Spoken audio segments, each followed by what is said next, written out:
Salut, nous te proposons aujourd'hui une petite séquence sur l'impératif. Pendant cette séquence, nous allons définir ce qu'est l'impératif et comment il s'utilise oralement ou comment il s'écrit.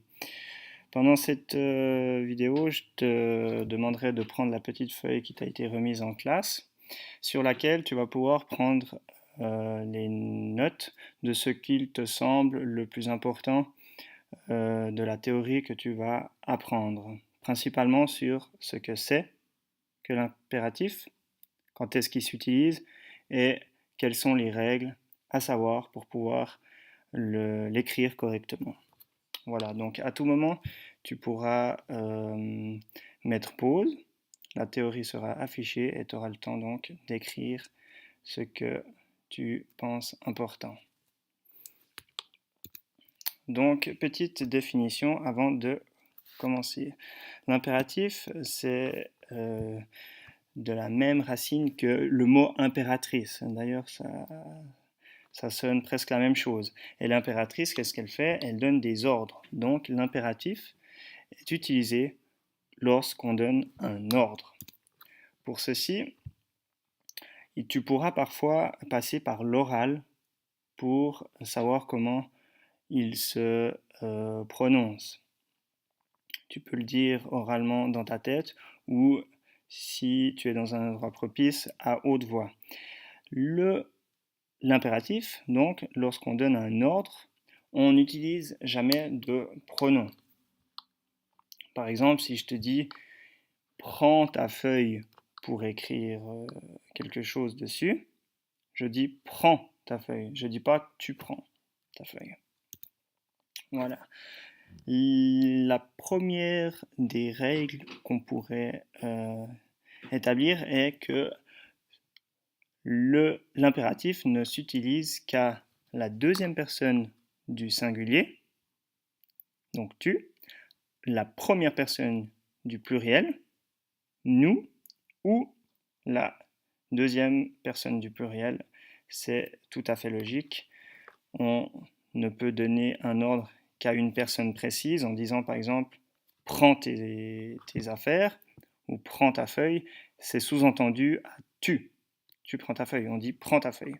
Ou bien on peut donner un ordre à un groupe dont on fait partie en disant prenons nos feuilles et allons dehors par exemple. Ou on peut s'adresser à un groupe dont on ne fait pas partie en disant prenez telle chose et allez à l'extérieur. Voilà, pour rester avec le même exemple. Une autre règle est que les terminaisons sont les suivantes. Nous aurons les terminaisons S pour la deuxième personne du singulier, ONS pour la première personne du pluriel et EZ pour la deuxième personne du pluriel. Les terminaisons sont donc S, ONS et EZ. Vous constatez que c'est très très proche des terminaisons que nous voyons au présent. Attention, vous le voyez ici, il y a tout de même une exception. Lorsque le verbe se termine par un E, on ne met pas le S à la deuxième personne du singulier. Par exemple, si je dis joue avec ton frère, joue se termine par E, on ne met pas de S. Ou bien si je dis mange ta viande, mange se termine par un E, je n'ai donc pas le droit de mettre un S. Ou range tes affaires, c'est pareil. Ou encore monte dans ta chambre, pas le droit de mettre un S car il se termine par un E. Attention, à l'impératif, il y a 4 verbes très courants qui sont hors des règles que nous avons vues là. Il s'agit des verbes être, avoir, aller et savoir.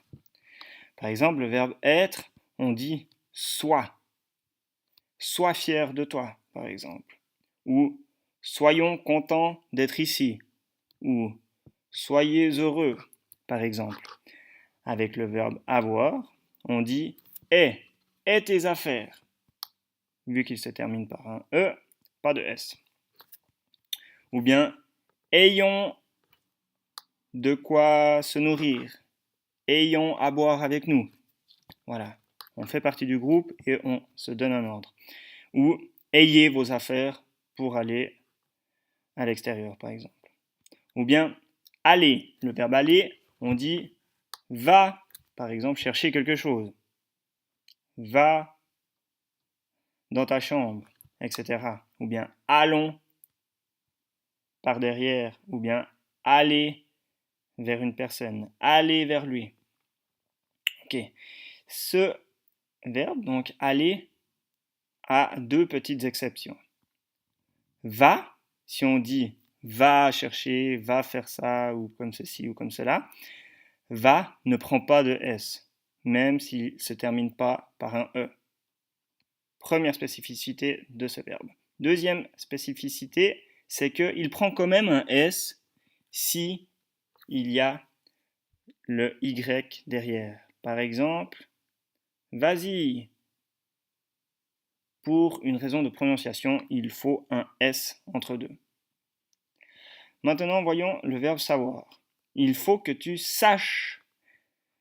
Sache ces règles. Sache-les. Ou bien, sachons comment écrire ce mot. Ou bien, sachez que je suis fier de vous, par exemple.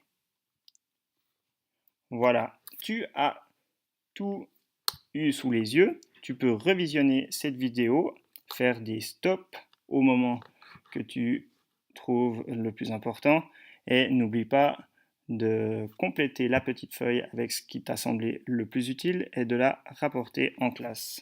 Bye bye, à bientôt.